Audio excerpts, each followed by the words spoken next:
उनका अभिनंदन करें। महाराष्ट्र इंडिया, खाली बंद नहीं होना चाहिए। Maharashtra India, Maharashtra India.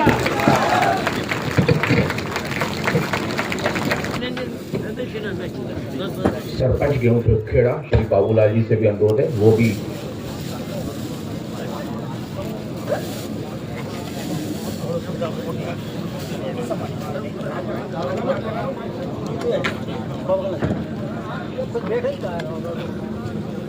जनार्दन नहीं, मेरे परिवार के सदस्य बंधु हैं।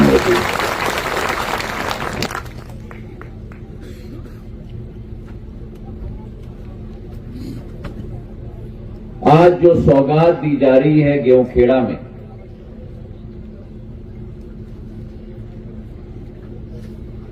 ऊर्जा के सबस्टेशन के रूप में ज्योति का प्रकाश ग्रामीण क्षेत्र में फैले, घर घर उजाला का द्वीप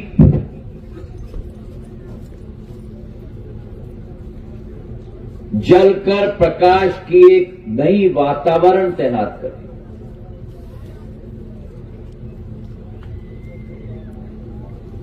आज इस सुखद दिवस के साथ दो और महत्वपूर्ण ऐतिहासिक कदम का उल्लेख मैं करना चाहता हूं। पहले तो ये कि आज 1 वर्ष हो गया है भगवान राम की लीला अयोध्या का मंदिर की स्थापना की।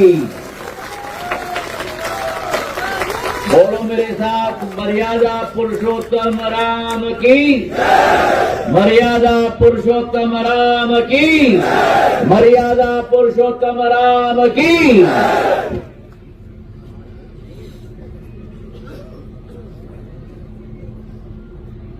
550 वर्षों बाद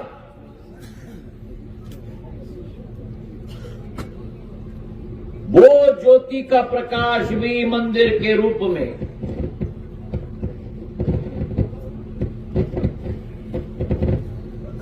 जिस प्रकाश को दफनाया गया था, जिस प्रकाश को नष्ट करने की कोशिश की गई थी विदेशी आक्रांताओं के द्वारा, उस प्रकाश को अगर स्थापित किया है तो इस देश के लाडले सपूत प्रधानमंत्री नरेंद्र मोदी जी ने राम मंदिर स्थापित करके केवल आपके और मेरे आस्था और जीवन के प्रतीक को नई ऊर्जा नहीं, लेकिन भारत का विकास और प्रगति का मार्ग भी विश्व स्तर पर प्रशस्त कर दिया।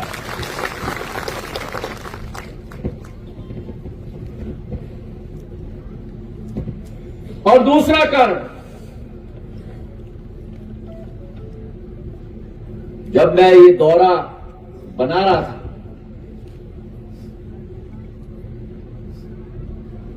मैं सोच रहा था कि मैं भोपाल विमानतल पर उतर के पहला गुना करके फिर अशोकनगर करके पिछोर करके शिवपुरी करके ग्वालियर जाऊं या ग्वालियर पहुंचकर भोपाल से प्रस्थान करूं।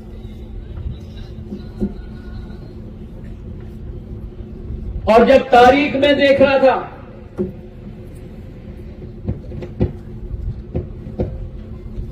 तो मैंने कहा नहीं,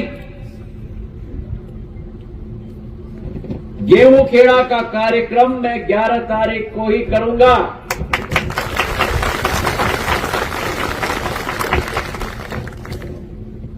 तालियां तो बजा दी, कारण कितना मालूम? कारण किसको मालूम?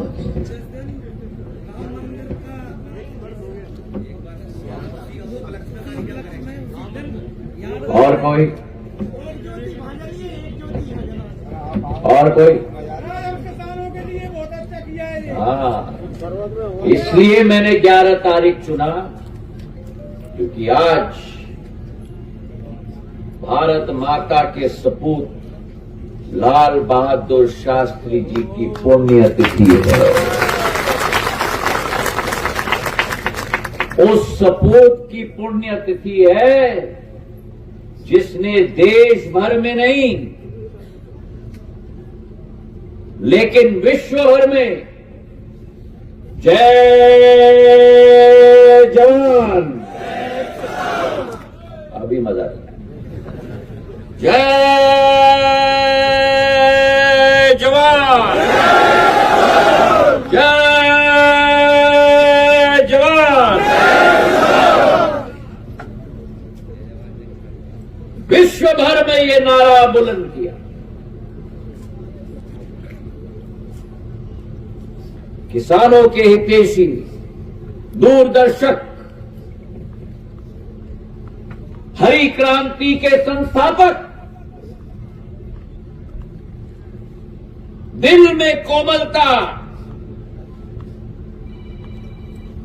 किसानों के विकास के प्रति, किसानों की प्रगति के प्रति। लेकिन अगर कोई भारत माता के प्रति टेढ़ी आंख के साथ देखे तो 1965 के युद्ध में पाकिस्तान की ऐसी की तैसी भी कर दी।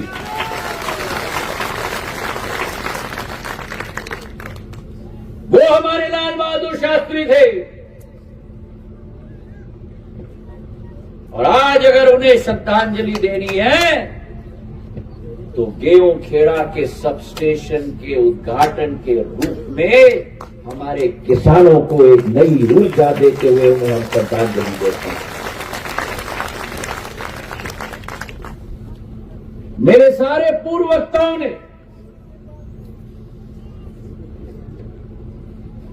बड़े सुंदर तरीके से विश्लेषण किया। क्या हाल थी और आज क्या स्थिति है, और याद दिलाना जरूरी है क्योंकि 16 साल हो गए।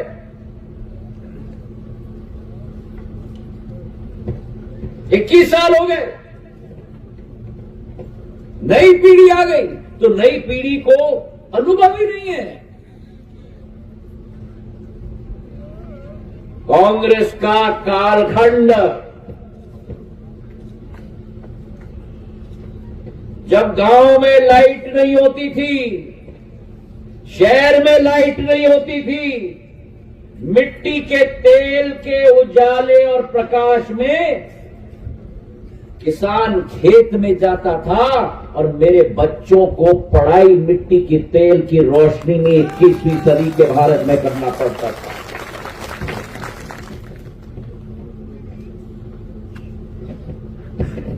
वो कालखंड को मध्य प्रदेश ने पीछे छोड़ दिया है।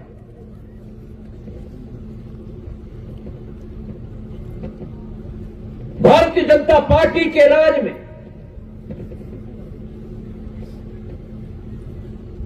प्रधानमंत्री नरेंद्र मोदी जी के नेतृत्व में, और जो मेरा मध्य प्रदेश देश के हृदय स्थल में स्थापित था, जो बीमारू मध्य प्रदेश के नाम से जाना जाता था, बीमारू राज्यों के सूची से उठाकर भारतीय जनता पार्टी ने मध्य प्रदेश को बेमिसाल राज्य में परिवर्तित कर दिया। जहां 50,000 किलोमीटर की सड़कें हैं, गेहूं खेड़ा का सड़क देखो। मुझे याद है जब 2002-2003 में मैं पहली बार आया था, यहां सड़क क्या, ये देखो पूरी चौक लगाई है सड़क पे, अतिथि आ रहे हैं। जो पन्नालाल जी ने कहा हम अतिथि नहीं है, काजू किशमिश खाते हुए।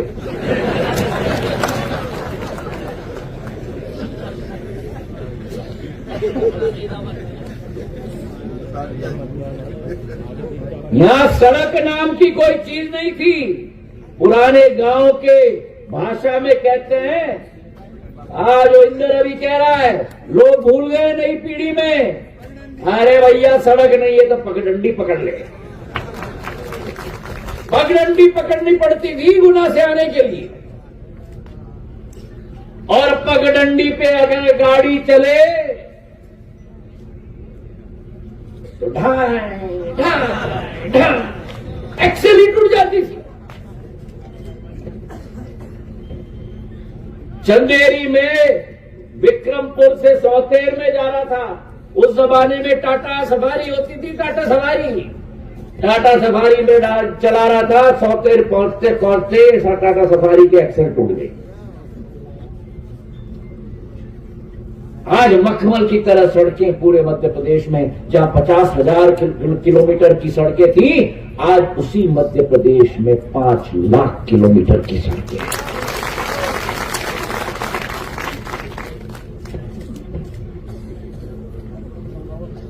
सिंचाई की बात करो, आजादी से 2002 तक 55 वर्ष कांग्रेस की राज, बीच में 2-3 साल ही कांग्रेस की राज नहीं गई, 55 वर्ष राज किया। उन 55 वर्षों में स्टेट टाइम से, महाजी महाराज के समय से, माधव महाराज के समय से, शिवाजीराव महाराज के समय से जो विरासत में कांग्रेस को मिली, उसको गिनते हुए 6 लाख हेक्टेयर जमीन मध्य प्रदेश में सिंचित थी। आज 21 सालों में जो विरासत में 6 लाख हेक्टेयर सिंचाई मिली, आज भारतीय जनता पार्टी ने 48 लाख हेक्टेयर भूमि मध्य प्रदेश की सिंचित होगी। 48 लाख।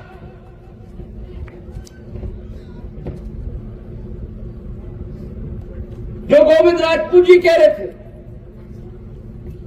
ये वो भारतीय जनता पार्टी है दीनदयाल उपाध्याय जी की, जिनकी सोच थी अंत्योदय, आखिरी व्यक्ति, आखिरी गांव के व्यक्ति, जैसे महात्मा गांधी ने कहा था, आखिरी गांव के व्यक्ति को कुशल बनाना होगा, देश के प्रगति और विकास में योगदान देने के लिए सक्षम बनाना होगा।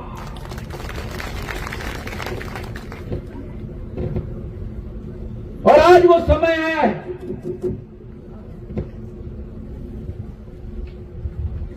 आज अमृतकाल से हम गुजर चुके हैं,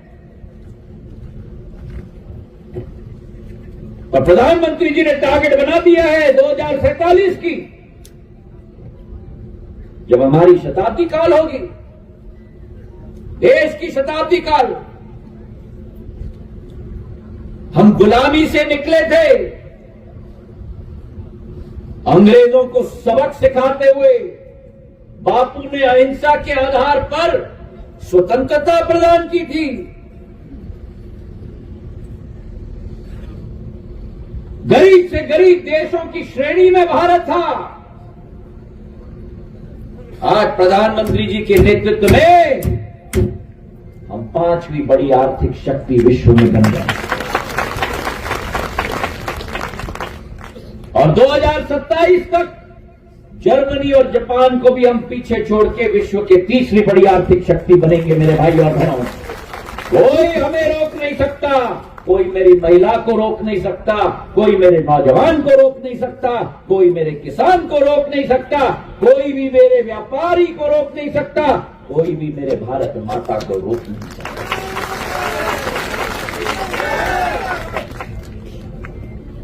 जो भारतीय नागरिक झुक के चलता था विश्व के सामने, आज छाती तान के चलता है मेरे भाई और बहनों। और विश्व के नागरिक भारतीय नागरिक को देखकर झुककर प्रणाम करते हैं मेरे भाई और बहनों।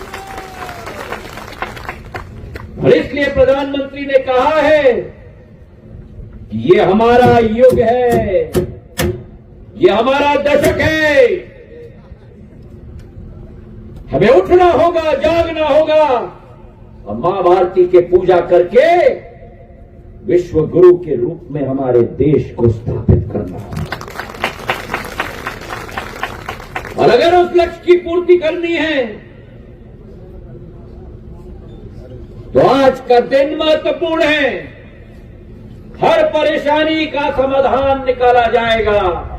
आपका सेवक ज्योतिरादित्य सिंधिया खड़ा है आपके लिए।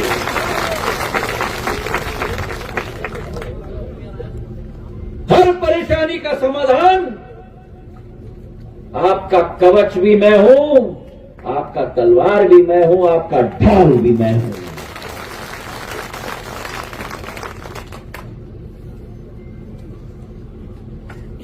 मेरे गुना और बामोरी क्षेत्र में जब जब आपने मौका दिया सेवा करने के लिए, अभी तो आज की बात कर रहे हैं लेकिन अतीत की भी मैं बात करना चाहता हूं।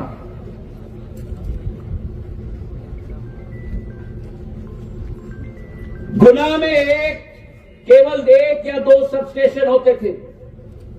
जब पहली बार मैं सांसद बना, झोली फैलाकर मैं ऊर्जा मंत्रालय के पास गया था कि मेरे क्षेत्र में सब स्टेशन स्थापित होने चाहिए। एक एक व्यक्ति मंत्रालय के अंदर दरवाजे खटखटाकर तोड़कर गुना और बामोरी के लिए मैं सब स्टेशन लेके आया।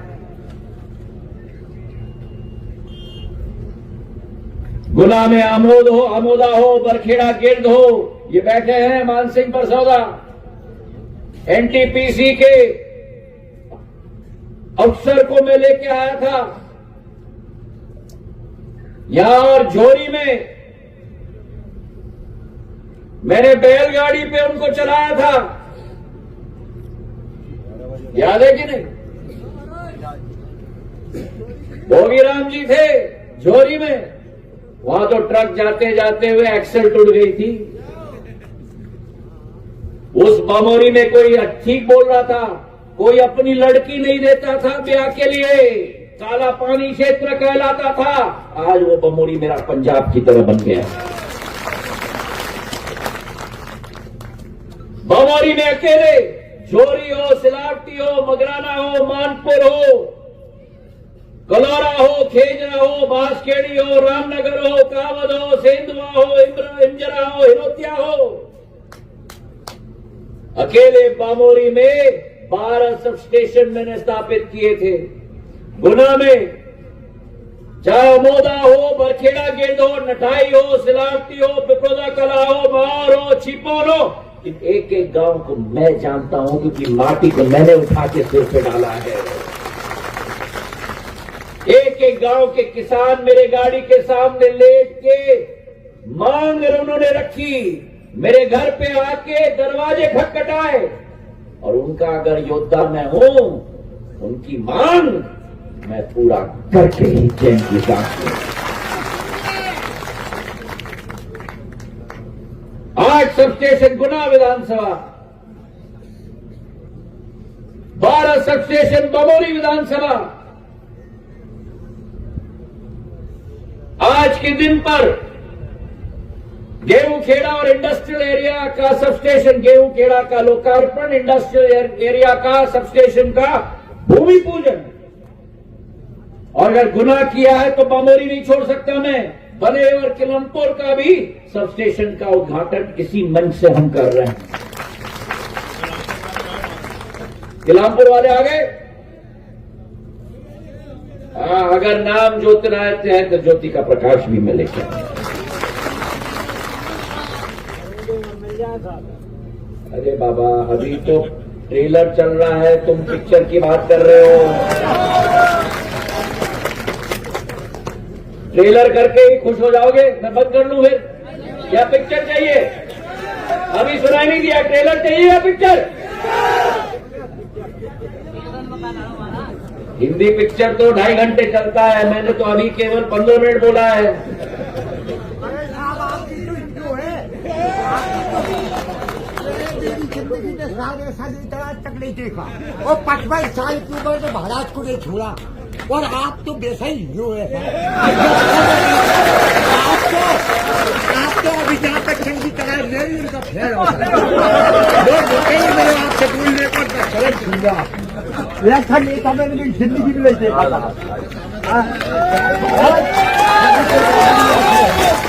हीरो तो आप जैसे ही हिंदू है साहब खूबसूरती वो मैं कहता हूँ ये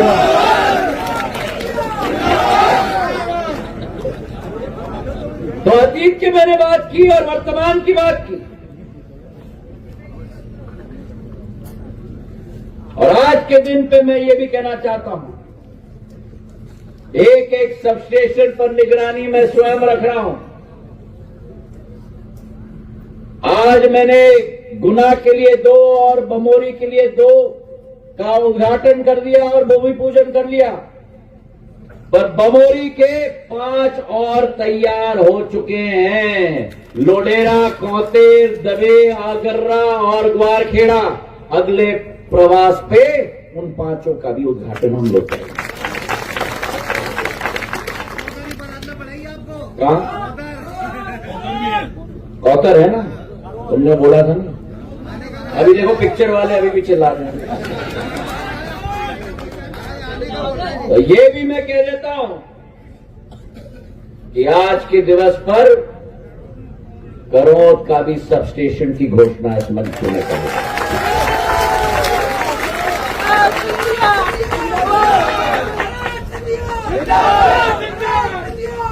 तो कुल मिलाकर गुना विधानसभा में हो गए 13-14 और बमोरी विधानसभा में हो गए 23। तो इन दोनों ही विधानसभा मिला लो तो हो गए 13 और 23 कितने हो गए 36। 36 सबस्टेशन केवल मेरे 2 विधानसभा में। और गुना को याद रखना, आधा से ज्यादा गुना तो शहर का है, तो केवल ग्रामीण जो आधा है वहां 13 से 14 सबस्टेशन हमने दे दिए। अरे आप कुछ मालवे के लिए भी तो छोड़ो, अब कुछ मेरे दिमाग में है, मैं मेहनत करूंगा, चिंता मत करो। 37 सबस्टेशन हो चुके और उसी के साथ भदौरा का प्राथमिक स्वास्थ्य केंद्र का कार्य भी चल रहा है 2.5 करोड़ का, मार्की मऊ का प्राथमिक स्वास्थ्य केंद्र का 5.5 करोड़ का, म्याना का प्राथमिक स्वास्थ्य केंद्र का 9.5 करोड़ का, और इसी के साथ सबसे बड़ी योजना जो आप लोगों की जिंदगी बदल के रख लेगी। आज एक मंत्री और हमारे मुख्यमंत्री यहां नहीं है, लेकिन मोहन यादव जी और तुलसी सिलावट जी ने मिलकर बड़े महाराज के नाम पर 6,600 करोड़ की सिंचाई की योजना शुरू होती है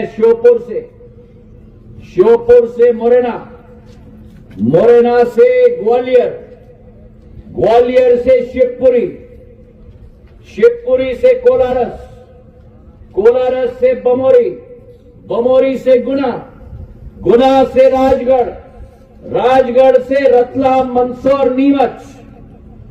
जिस योजना को पार्वती काली सिंध चंबल योजना में सम्मिलित किया गया है, 44,000 करोड़ रुपए की योजना जो प्रधानमंत्री और मोहन यादव जी ने स्वीकृत करवाई है सिंचाई के लिए, जिसके आधार पर हमारे गुना विधानसभा में जहां 13 जिले प्रभावित हैं, 6 लाख हेक्टेयर भूमि सिंचित होगी। एक ही योजना से अनुमान लगाओ, जो आजादी के पहले से कांग्रेस के 55 साल में 6 लाख हेक्टेयर भूमि ही सिंचित हुई थी मध्य प्रदेश में, वो प्रधानमंत्री और मुख्यमंत्री ने एक योजना के साथ 6 लाख हेक्टेयर अतिरिक्त भूमि सिंचित करवाई है, जिसमें से 1,42,000 हेक्टेयर भूमि मेरी गुना की सिंचित होने जा रही है, गुना जिले। तो आपके खेत में पानी मिलेगा, आपके खेत में बिजली मिलेगा, आपके खेत में ये बोल दिया मैंने, करौत की स्वीकृत है, मोडरा, हनुमान, काली बौंड, धानबड़ी और मोरखेड़ी। अरे करेंगे भाई, करेंगे। आपके खेत में पानी मिलेगा, आपके खेत में बिजली मिलेगा, और आपको अनुमान नहीं है पर्दे के पीछे मैंने कितनी मेहनत की है आपके खाद के लिए। एक एक किसान यहां से चिल्ला रहा था खाद के लिए। दूसरे जिलों में खाद पहुंची या ना पहुंची, लेकिन मेरे गुना, शिवपुरी और अशोकनगर में किसानों को खाद की कमी नहीं महसूस होने दी मैंने। हर 3-4 दिन में एक रेट में भेजा था, कभी एनपीके का, कभी डीएपी का, और बोनी के समय में, चाहे जुलाई अगस्त में हो, चाहे अभी हो, हमने कभी नहीं होने दी। यही प्रधानमंत्री नरेंद्र मोदी जी की सरकार है मेरे भाई और बहनों। किसान के हाथ मजबूत हो, देश के अन्नदाता आगे बढ़े, और यही भावना के साथ आपको मैं विश्वास दिलाता हूं कि आपकी हर मांग को पूरा करने के लिए ज्योतिरादित्य सिंधिया आपके लिए खड़ा है। इन्हीं शब्दों के साथ आपका बहुत बहुत धन्यवाद। जय हिंद, जय भारत।